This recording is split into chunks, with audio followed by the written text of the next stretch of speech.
안녕하세요. 오늘도 주님의 특별한 날이 되시기를 바랍니다.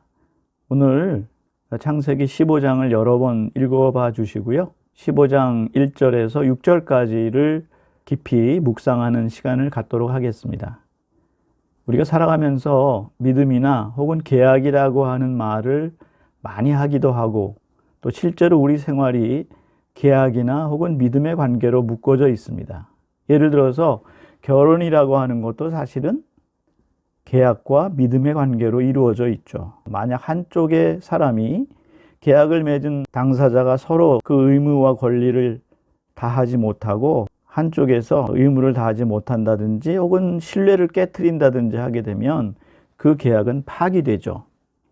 얼마 전에 가정 문제를 담당하는 공무원 한 분을 만난 적이 있는데요. 요즘에 이혼의 사례가 우리나라에서 굉장히 급속도로 많이 증가되고 있는데, 특별히 예전과 다른 것은 젊은 세대부터 노인 세대에 이르기까지 이런 이혼의 사례가 점점 늘어나고 있다는 사실입니다. 그런데 그 대부분의 이유는 믿음의 관계가 깨졌을 때 결정적으로 그 결혼을 되돌리지 못한다는 그런 이야기를 해 주었습니다. 믿음이라고 하는 것이 우리 생활에서 얼마나 중요한지 우리 너무나 잘 알고 있습니다. 가족끼리 믿지 못할 때, 친척끼리 믿지 못할 때, 혹은 정말 사랑하는 사람을 믿지 못할 때 그 고통이라고 하는 것은 어마어마한 것이 되죠. 오늘 아브라함이 하느님과 만나서 아브라함이 하느님께 이야기를 합니다. 하느님께서 아브라함아, 두려워하지 마라. 나는 너의 방패다. 너는 매우 큰 상을 받을 것이다 하니까, 아니 하느님, 저에게 무엇을 주시렵니까? 저는 이제 자식도 없어가지고 제 집의 종이 저를 상속하게 되었습니다. 친자식이 없으니까 그렇게 된다는 것이죠. 그러자 주님의 말씀이 그에게 내렸습니다. 내 몸에서 나온 아이가 너를 상속할 것이다. 저 하늘의 별을 쳐다보아라. 내가 셀 수 있거든 저 별들을 세어보아라. 너의 후손이 저렇게 많아질 것이다. 그래서 6절에 보면은 아브라함이 주님을 믿으니 주님께서 그 믿음을 의로움으로 인정해 주셨다라는 그런 말씀이 나옵니다. 여기서 보면 다시 한번 아브라함과 하느님 사이에 믿음의 문제가 대화로 이루어지게 되고, 또 15장에서 보면 계약을 맺으시는 장면이 나옵니다. 그런데 먼저 번에도 제가 말씀드렸지만 계약을 깨는 당사자는 항상 우리 인간 쪽에서 이루어진다는 것이죠.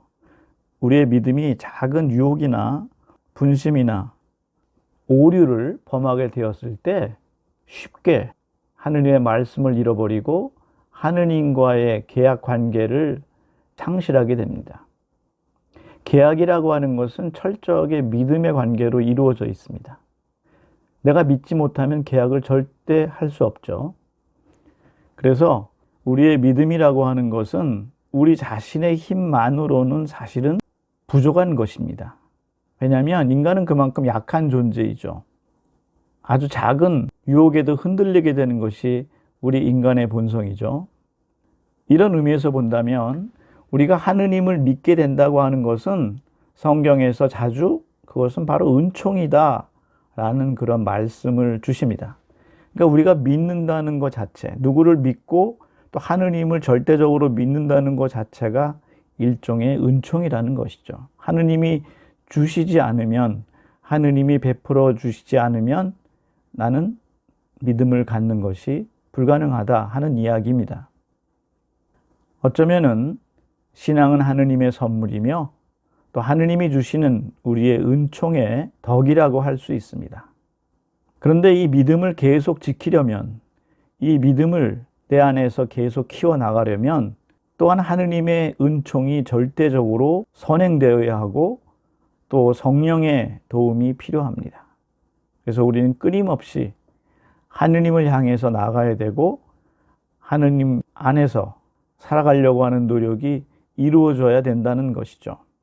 믿음은 저절로 자라는 것이 아니라 나의 노력도 수반되어야지만이 하느님의 은총이 크게 되는 바로 그러한 부분입니다. 오늘 다시 한번 아브라함이 계속해서 하느님과의 말씀에 대해서 말씀을 믿지 못하고 불신의 행동을 계속 저질러 왔음에도 불구하고 하느님이 다시 한번 계약을 맺어주시는 장면을 보면서 우리의 삶도 되돌아보는 그런 시간이 되었으면 좋겠습니다. 다음 시간에 뵙겠습니다. 감사합니다.